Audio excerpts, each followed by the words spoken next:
Ladies and gentlemen, good day and welcome to the Q2 and H1 FY22-23 conference call of PNB Housing Finance Limited. As a reminder, all participant lines will be in the listen-only mode and there will be an opportunity for you to ask questions after the presentation concludes. Should you need assistance during the conference call, please signal an operator by pressing star and then 0 on your touchtone phone. Please note that this conference is being recorded. I now hand the conference over to Ms. Deepika Gupta Padhi, Head Investor Relations and Treasury. Thank you and over to you. Thank you, Mike. Good evening, everyone. We are here to discuss PNB Housing Finance Q2 and H1 FY22-23 results. You must have seen our business and financial numbers in the presentation and press release shared with the Indian stock exchanges and is also available on our website. With me, we have our management team across verticals led by Mr. Girish Kaushigi, our Managing Director and CEO. Mr. Girish joins us as MD and CEO effective 21st October 2022. He is a seasoned banker with vast experience across a variety of loan products, including housing loans, business loans, LAP, personal loans, among others. Prior to joining PNB Housing Finance, he was the MD and CEO of Canfin Homes Limited. We are also joined by Mr. Vinay Gupta, who joins us as CFO effective 26th October 2022. He has extensive experience of over 20 years in financial management, financial planning, accounting, treasury operations, and MIS. He was previously associated with SBI Cards and Payment Services Limited. We'll begin this call with the performance update by MD and CEO, followed by an interactive Q&A session.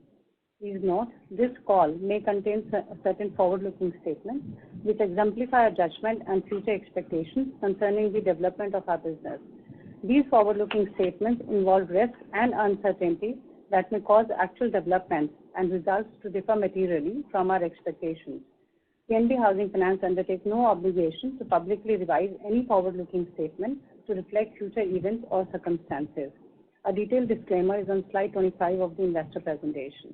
With that, I will now hand over the call to Mr. Girish Kaushigi. Over to you, sir. Good evening to all the investors.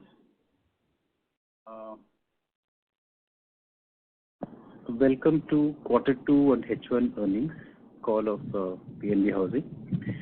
I'll give you a context with respect to market and outlook. So housing industry is really doing very well. The entire industry is in sweet spot and so is PNB Housing. Demand is quite robust.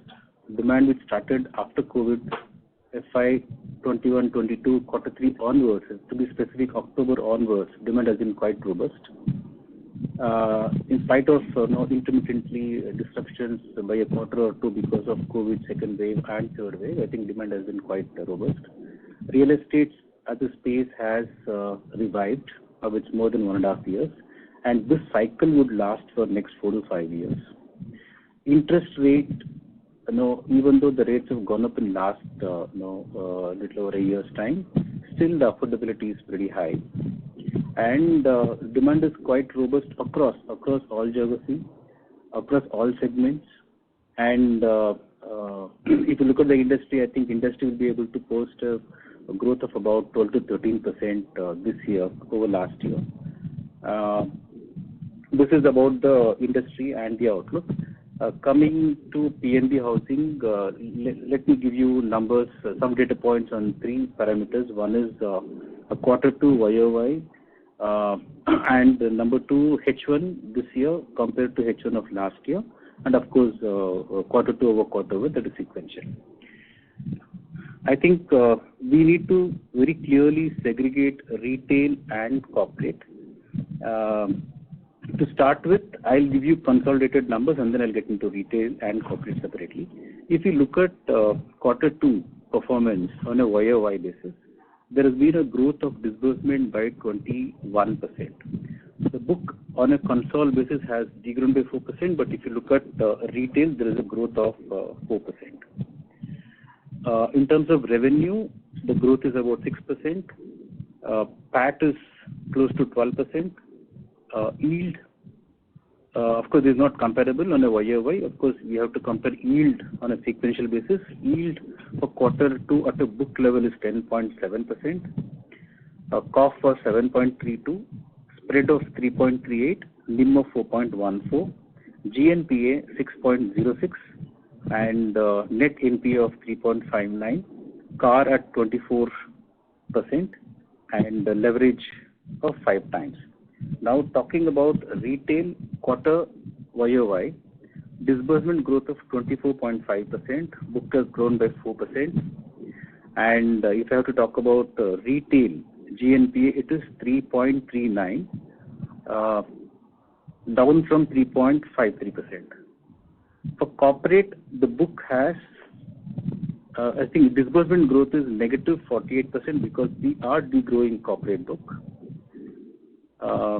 Book has degrown by 44%. It was 10,250 crores. Now it is 5,708 crores.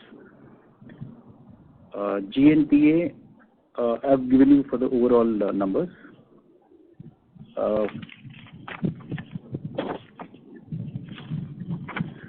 if you look at GNPA numbers, nothing much change in terms of the amount. Of course, the NPA stands at about 1,734 crores, which tantamounts to it's about 30%. Talking about H1, disbursement growth is 49%. Book has, of course, degrown by 4%. Revenue is a negative 5.6%. PAT growth by 5%. Yield is at 9.96. I think some of these numbers are common for both, so I'll not get into that. In terms of strategy, going forward, we would focus on retail. I think the story is going to be around retail, and within retail, we have two segments. One is affordable and one is non-affordable. I think there's going to be a very good focus on non-affordable, and we are going to be very aggressive on affordable. So for H2, we plan to open more than 25 branches, largely in affordable space. Today, if you look at retail book, which is about 52,000 crores, affordable is about 3,000 crores. So we want to grow that book very aggressively because we've seen that market is conducive, and we'll be able to build book at a higher yield and with very low delinquency. We've seen that many companies in the industry, they're doing very well in affordable. We were primarily focusing on the non-affordable segment, within the entire housing space. Going forward, our focus will also be on affordable. In terms of mix, going forward, we would want to maintain non-affordable 75% and affordable 25%. This is more on the incremental. Over next 2 to 3 years time, I think at a portfolio, we think slowly we'll start building the the affordable book.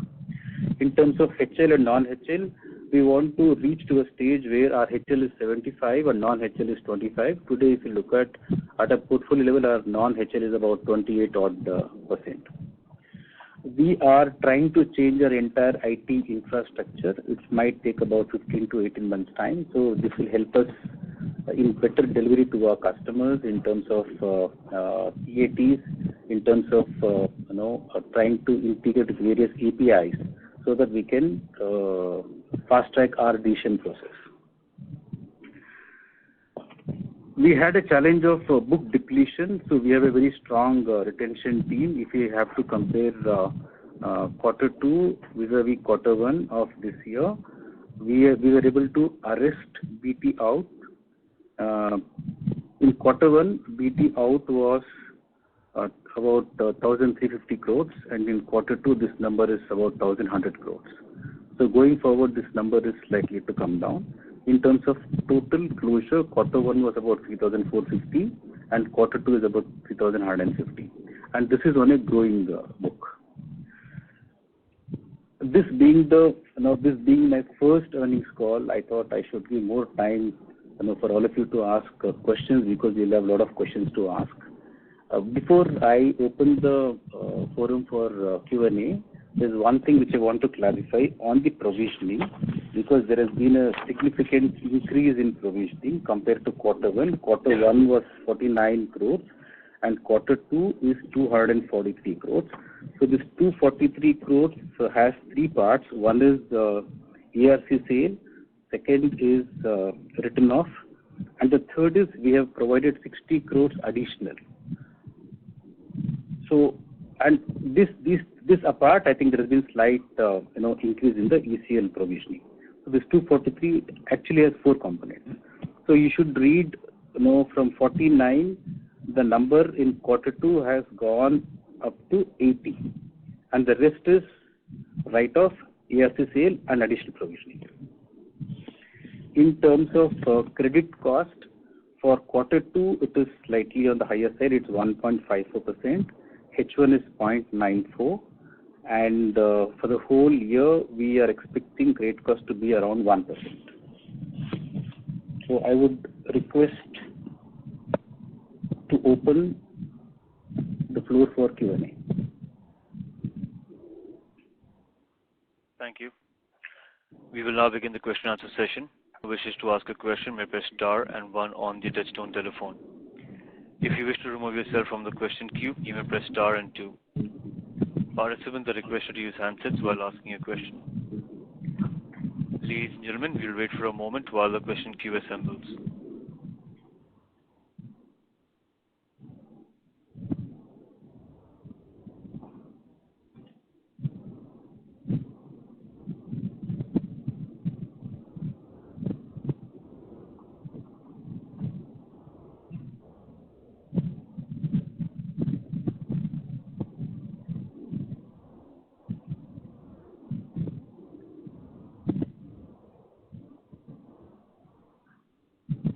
We have the first question from the line of Ravi Naredi from Naredi Investment. Please go ahead. Thank you. Mr. Girishji, welcome to this new company. It is bigger than 5 times Canfin Home. Sir, what will be your priority to run this company, top priority to run this company, to raise the fund, to raise the AUM, or to bring down the NPA level? And second, company AUM is 66,000 crore, market cap 7,000 crore. Sir, with due regards to all of you PSU employees, I say if this company was in private sector, its market cap may be 50,000 crore to 70,000 crore. So where we have challenges and how you overcome from them? These are my questions. Sure. Thank you. Thanks for the question. See, we are pretty aggressive on growth. And you will see in next few quarters, we'll be growing by a healthy percentage, which will be much above the industry growth rate, both on disbursement and book. So first, the growth will start on disbursement, and then it will catch up with the book growth. Now, while we say that we want to grow, so we want to grow in non-affordable space and also non-affordable. So we are now getting into affordable in a big way. That's going to aid our growth story along with non-affordable segment. A. B. We will definitely bring down our NPA, GNPA and NPA. So going forward, A, we will work on growth. That's both disbursement and book. B, we will bring down our delinquencies. Our GNPA will come down, net NPA will come down. And number 3, we will also ensure that while we do these 2 things, we are profitable. So in terms of margins, in terms of, we will ensure that we have a bare threshold which we will maintain. And I'm sure, if we can get back to basics and grow with profitability, with lower delinquency, I'm sure, I think, market will reward. I think that's the expectation. Thank you, Girishji. But will you bring the new people to the company as per your convenience, or you will run with existing employees? See, I'll tell you, we have a very good team. PNB housing team is excellent. Okay. While I say that, we will always, be open to hire talent from market. So whenever there is a need and when there is an opportunity, we will also try to hire talent from market. So largely, I think the existing team is going to deliver.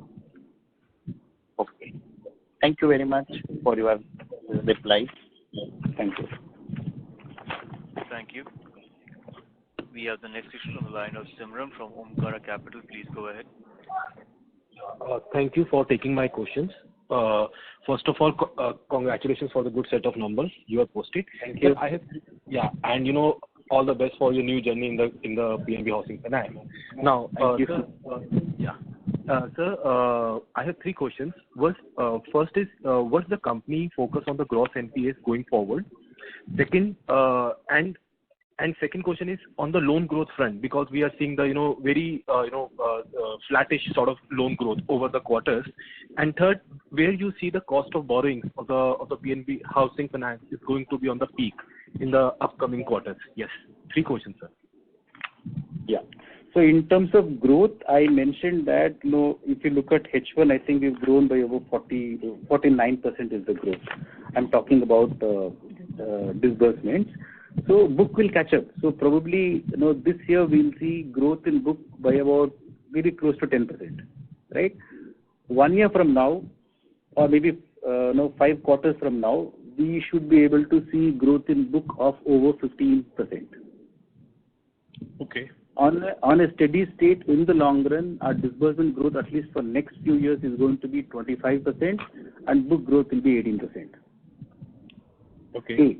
We are working on to bring down our GNPA.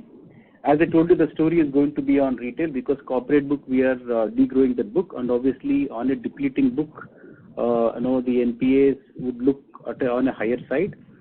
We have a plan for resolution on the corporate book, but having said that, our focus would be to try and bring down GNPA on the retail book.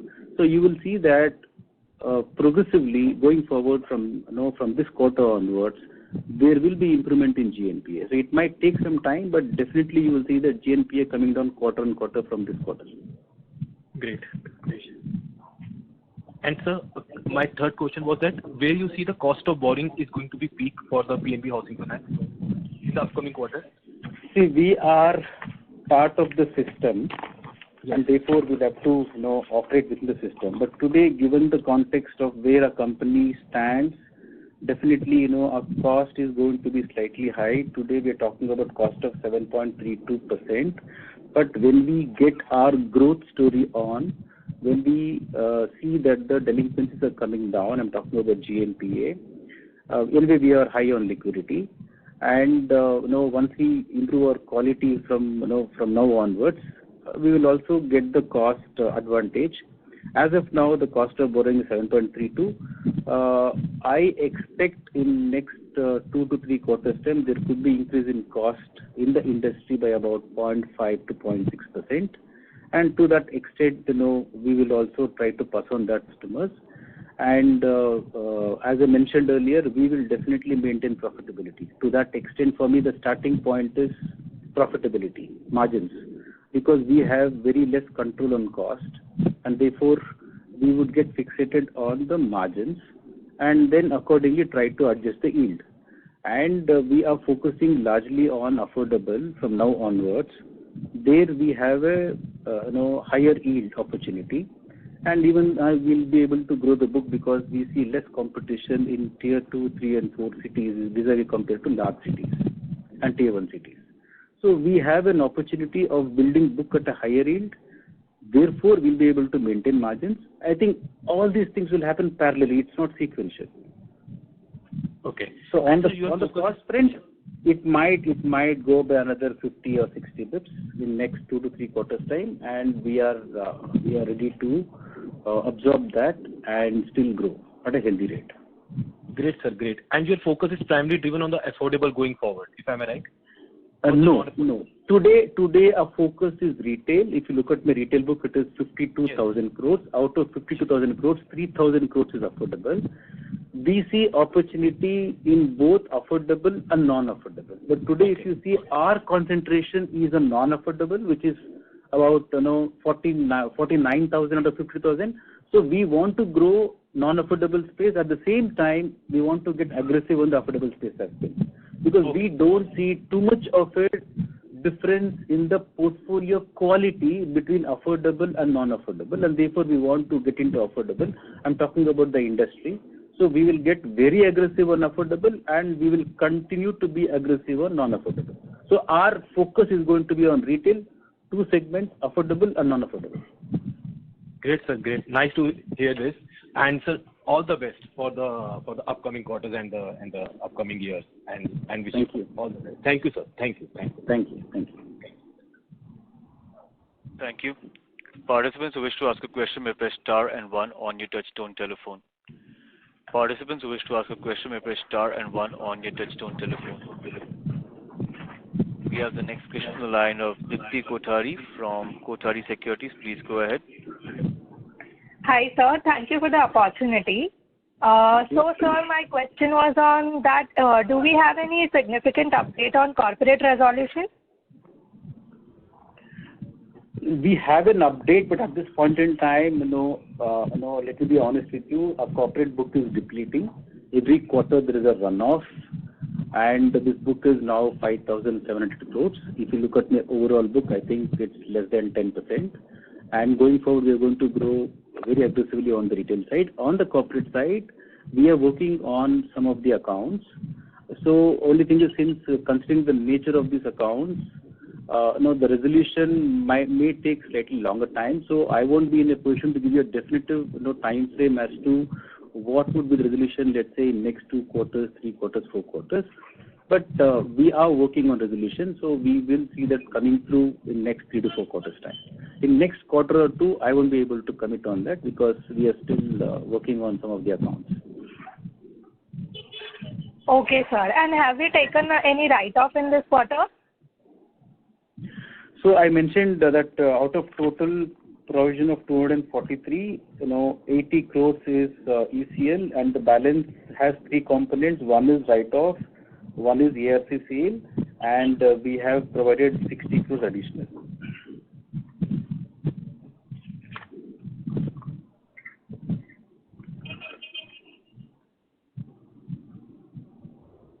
Do you have further questions?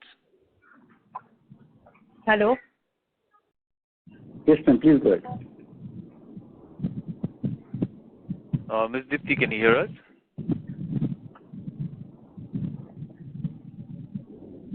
Ms. Dipti, your audio is not coming through. Can you hear us? Mike, we can move to the next question. Sure. We have the next question from the line of Himanshu Taluja from Aditya Birla Mutual Fund. Please go ahead. Yeah. Hi, sir. Thanks for the opportunity. Mr. Himanshu, your voice is very low. Request you to kindly go off the speakerphone. Yeah. Hello. Hi, sir. Thanks for the opportunity. My just one question is, I just missed your initial commentary, but as I've heard that your endeavor is to bring down the gross NPAs on the asset quality improvement on a quarter-on-quarter. So what sort of the credit cost we should expect over the next few quarters? And when you think a normalized credit cost will likely to be visible? Okay, so this year, credit cost will be around 1%. And from next year onwards, we can say that we'll reach a level where we can talk about normalized credit cost. Okay. And this is for retail. This is on the retail. And would you like to also build up, like on the corporate portfolio, would you like to build any contingent buffer, provision buffer? So I think internally we're working on that. Only thing is, on resolution, I won't be able to give you a definitive timeline. Now, while we are working on the corporate book, of course, now the pool has come down drastically. On the retail side, definitely we can expect normalized credit cost from coming financial year onwards. Okay. Sure, sir. That's a question from my end. Thanks. Thank you. We have the next question from the line of Ashwini Agarwal from Demeter Advisors. Please go ahead. Hi, good afternoon. Thank you for the opportunity. So, 2 questions kind of along the lines asked by previous participants. So the first question is on spread. So if I look at your Q2 spread, excluding securitization income, that's at about 2.6%, which is kind of a little bit on the higher side compared to the previous 2 quarters. And given that now, deposit rates with banks and prime borrowers like HDFC, etc., are rising very rapidly, do you think this number of 2.6% as a spread is sustainable? Yeah, spread of 2.2 is sustainable. Okay. A spread of 2.2 excluding securitization is sustainable in your case. 2.2 is sustainable, yeah. Yeah. Okay. The second thing is that, on your corporate book, while you've made some additional provisions during Q2, you still have a fairly large NPA pool on your corporate book, and you're talking about, some resolution. So there's 1,730 crores worth of corporate GNPAs. I just wanted to ask, what is the provisioning level on the corporate GNPA, and as this book is resolved, how much more write-off or pain do you need to take on this?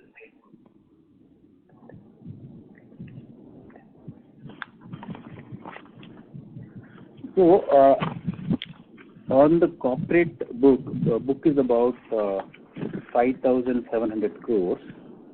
GNPA is about 1,734 crores. Yeah, I know, I see that, but on this, no, I get your point. So I would say that on the coverage is close to almost about 50% on the corporate NPA. Okay. And what's your estimate? How much more do you need to kind of wash through the P&L over the next couple of quarters? No, it will be, which is what I told you, it will be very difficult, for me to give an estimate, for next couple of quarters, because knowing the nature of these accounts, sometimes it will take a longer time, sometimes you see resolution coming through, and therefore I can only say that we are adequately covered. And we are constantly working on resolution, because number of cases obviously in corporate would be less. And PCR is close to 50, as I mentioned. So we'll constantly work to ensure that we are adequately covered at any given point in time, and we expedite resolution. Sir, earlier in your conversation, you said that for the full year, the credit cost should be in the vicinity of 1%. And next year, this we is at should a consolidated stage. Sorry? This is both retail and corporate put together. Correct. Yes, I get that. And you had also said that fiscal 24, which is the next financial year, we should expect to see normalized credit costs. On the retail book. On the retail book. So what would be your estimate of normalized credit costs on the retail book?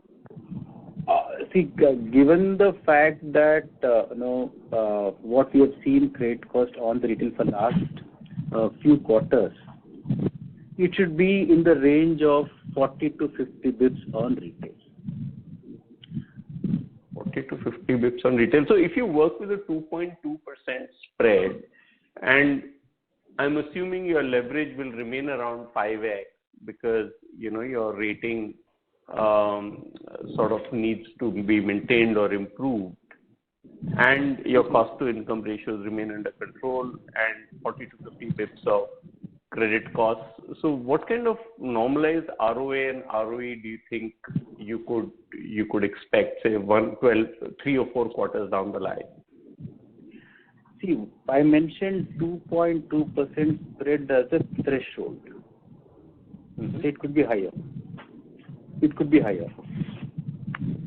So 2.2 is something which we will maintain at any given point in time. This is a threshold. And let me also talk about NIM of 3.2. So spread of 2.2 and NIM of 3.2 is something which we will always maintain. This is a threshold. Now, having said that, even today, if you look at our spread, it is much higher than 2.2. So going forward, our spread will be upwards of 2.2. Threshold is 2.2. So you will see that every quarter, there will be definitely improvement on all the metrics which I mentioned, in last few minutes. And today we are talking about today's situation.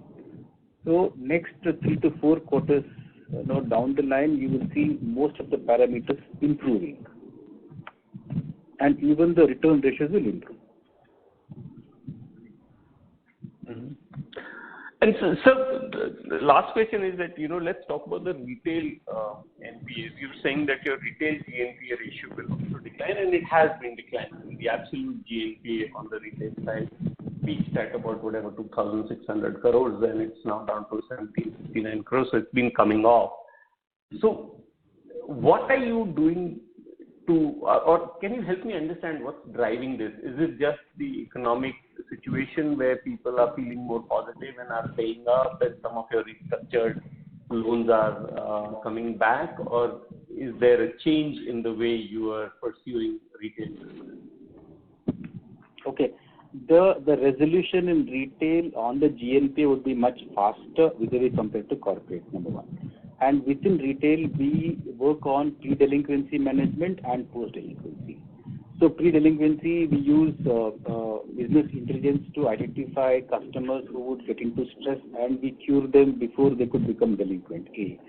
B, all the delinquent accounts, we start from X bucket. So we have a call center strategy, where we use self-cure, telecall, then field.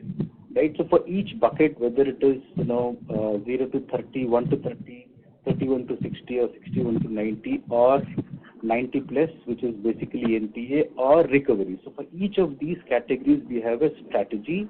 Largely, for SMA2, if it slips to NPA, our strategy is to first try and collect. Right? Now, after November 12th RBI circular, once the account flows into NPA, now we have to collect the entire overdue, not just 2 EMIs, the way it was prior to November 12 of last year. Right? So that's a strategy. Now, suppose if the account slips into NPA, it gets into slightly deeper bucket, then we take the legal route. So largely, the recourse for us is through surfacing. And we use OTS as a very effective tool to try and collect. So we have different strategy for different buckets, whether it is in NPA or early buckets. So in retail, we have a very clear strategy on collection, starting from X bucket right up to recovery, which is 60 plus. And the last question from me, what do you think will be your corporate loan strategy once you've cleaned up, the current stress that you're dealing with? Would you be a pure retail lender, or would you say that a 15 to 20% corporate book as an overall part of the book would still be a desirable from a NIM and spread management perspective? See, there are two things here. Talking about corporate, now we are very keen to A, run down the book, B, resolve sticky accounts, and once we reach a comfortable level of GNPA, then we may restart, but on a very small scale. And the proportion of corporate may not be substantial, or it will be very less. So we will be pick and choosy in terms of doing corporate loans, A. B, within retail, especially on the affordable space, we see a lot of lift in the yield. So we see very good opportunity, and therefore we will focus on retail primarily, both affordable and non-affordable. Affordable is basically which will the growth in book could be much lower compared to non-affordable given the ticket size, but there we have an opportunity of growing the book at a higher yield, so we get better margins. On the non-affordable, we can grow the book faster, but the margins will be slightly lower compared to affordable. So it's a fine balance between affordable and non-affordable, right? And we also have a good proportion of non-home, which can get us better yields, basically focusing on LAP, NRP, and LRD. I'm talking all about retail. So all I'm saying is that without focusing on growing our corporate book from the time where we feel comfortable start doing corporate business, in spite of focusing only on retail, we have the wherewithal to maintain spread, grow the book faster, and be relevant in the market space. Okay. All right. Okay. Thank you so much for answering my questions. All the best. Thank you. Thank you. We have the next question on the line of Nidesh from Investec. Please go ahead. Thanks for the opportunity, sir. The two questions. Firstly, any update on the capital raise that we have been planning to do? Yeah. So we are planning for rights issue. We will file before the calendar year. Okay. And the quantum of the right issue will be around 2,500 crores. Yes. Okay. Secondly, sir, if I look at one of the shortcomings that PNB Housing has is the cost of fund. Our cost of fund is almost 100 to 150 basis points higher than the peers who are operating in the same segment. So how do you plan to bridge that gap over a period of time? What are the steps that you think are required to bridge this gap of cost of fund differential? See, basically, it's a journey. According to me, in mortgage business, the starting point is portfolio quality, right? So I think once we get our GNPA on track, and when we show growth with decent profitability, I think everything will fall in its place.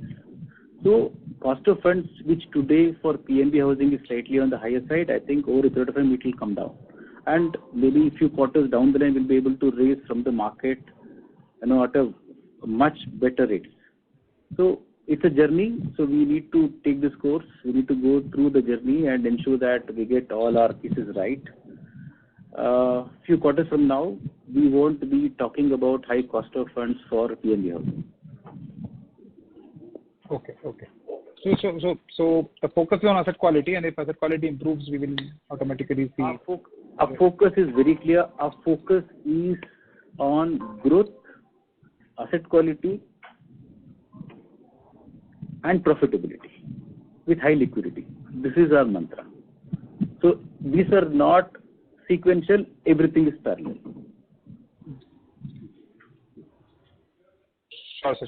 Sure. That's it from my side, sir. Thank you. Thank you.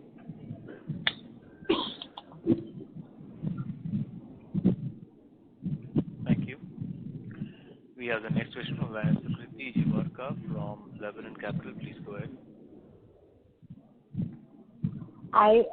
Some of my questions around the fundraise have already been asked. So just one follow-up on tying in the fundraise and the cost of funds. So of course the asset quality and the growth will help, but I think one of the outcomes of the rights issue could be a rating upgrade. Sorry, your voice is breaking. Can you hear me clearly now? Yeah, it's better. I was saying one of the outcomes of the rights issue could probably be a rating upgrade, which would automatically give us a cost of funds advantage. And that could come much sooner than, let's say, GNPA going down and a lot of other long-term structural issues. Do you think that will be enough to negate this 50-60 bits increase that you are anticipating this year to sort of get a net zero increase in cost of funds? Yeah, you are partly right, but I think we need to work on all the pieces because recently, we got a rating upgrade, so outlook upgrade. So all these things, I think, according to me, would have to run parallelly. Yes, definitely raising capital is a big, plus for the company. It will definitely help us to raise funds at a much lower rate than what it is currently. But yes, if we can work on growth, profitability, and asset quality, I think the cost will be much lower, and we will be able to compete with some of the best HFCs in the country in terms of cost leadership. Okay.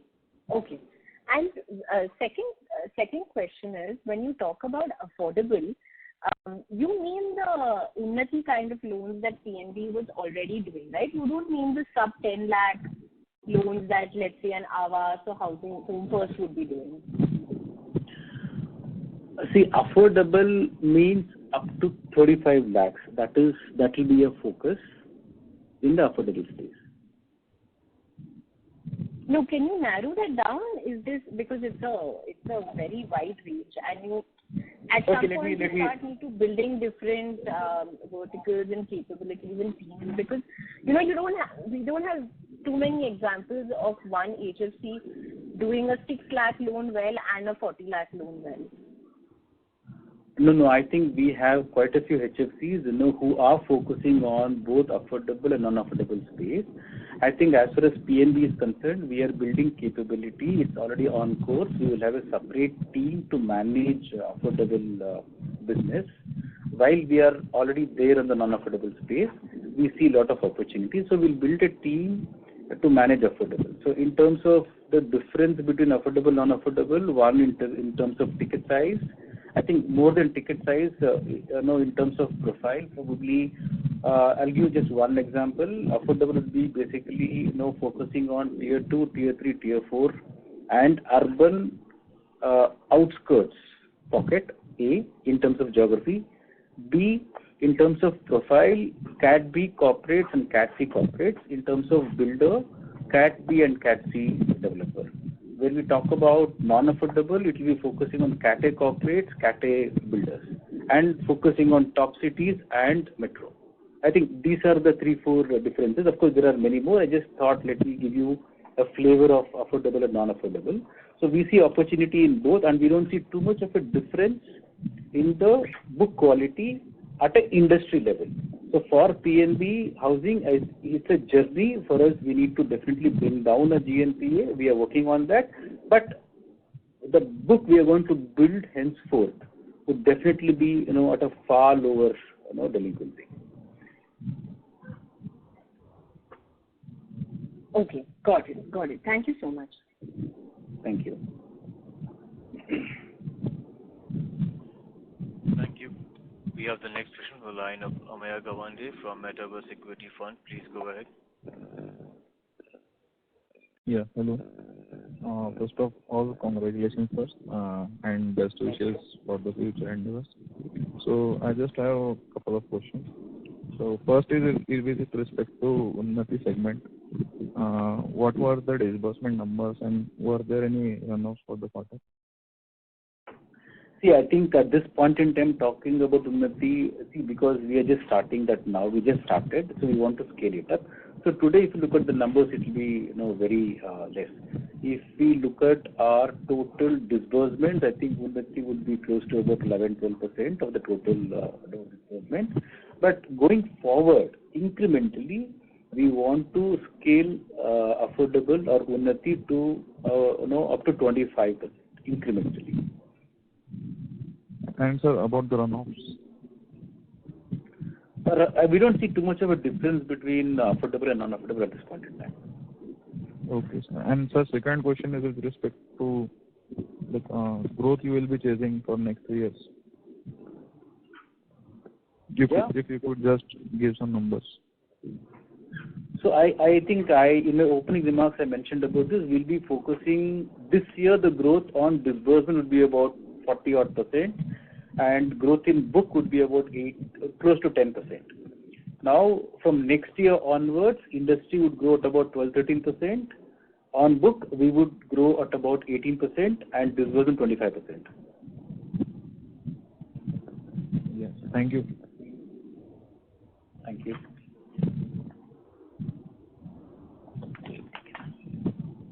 Thank you. Participants who wish to ask a question may press star and 1 on your touchtone telephone. Participants who wish to ask a question may press star and 1 on your touchtone telephone. We have the next question from the line of Franklin Moraes from Equitas Wealth Advisory. Please go ahead. Yeah, thanks for taking my question. So in terms of, the assets sold to ARC, what would have been the gross book value and the net book value on the same? I will have to come back to you on that. I think specific no data I'll come back to you. Okay. So would we have would some provisions would have been reversed because of the sale? Not in the ARC. Thing. Okay. And I also wanted to understand if we add the ARC sales and the write-offs, would if we adjust for both of these things, in absolute levels, would the gross NPA levels would it have been the same, or would it have still reduced? Yeah, I think it will be on the lower side, but slightly. Okay. There's a marginal improvement. Net of write-off and ARC. Okay. And we have been doing a lot of ARC sales also recently. So just wanted to understand the pipeline in terms of the quantum. What is the quantum of ARC sales that we are likely to do maybe in the next 2 or 3 quarters? No, the company has not done too many ARC deals. It is the second deal. The first was done on the SR structure, which was a one large corporate account. And this is the second one in retail portfolio, which is on a cash basis. So as such, as of now, there is no confirmed pipeline. Thank you. Okay. And on the credit cost, you had mentioned, the normalized credit cost, just on the retail aspect. So is there some concern still on the corporate book, because of which we are a little bit hesitant to give a credit cost guidance? No, for this year I've given the numbers. So credit cost is going to be around 1%. Correct. I was talking about the next year. There is no concern on the corporate book. I think the only challenge in the corporate book is that given the nature of the account, the resolution, we can't predict the resolution timeline. See, in retail, I can say, suppose if the account gets into NPA within 5 months, 6 months, I can get into OTS with the customer, or I can get into illegal mode, sell the asset and realize. So I have a definite timeline. I can say within 6 to 7 months I will be able to crack. But in corporate, will not be able to give that kind of timeline. That's all. I think, but for giving the timeline, there is no other concern. Yeah, of course, the concern is that we have quite a large NPA pool. But in terms of resolution, there is no concern. There is only thing is you're not able to give you the exact timeline. And lastly, on the capital raise, you had mentioned that you'll be filing the rights issue proposal by this calendar year. So would it be safe to assume by the end of this financial year, at least, we would have the rights issue in place in terms of getting the money? It depends. So it might get concluded before the financial year, or it may slip to Q1 of next financial year.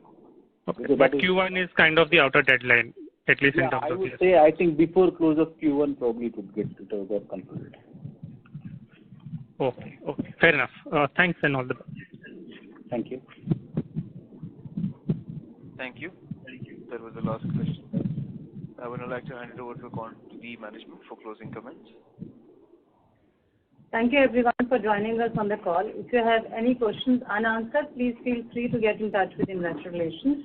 The transcript and the audio of this call will be uploaded on our website. Thank you. Thank you very much. Thank you. On behalf of PNB Housing Finance Limited, that concludes this conference. Thank you for joining us, and you may now disconnect your line.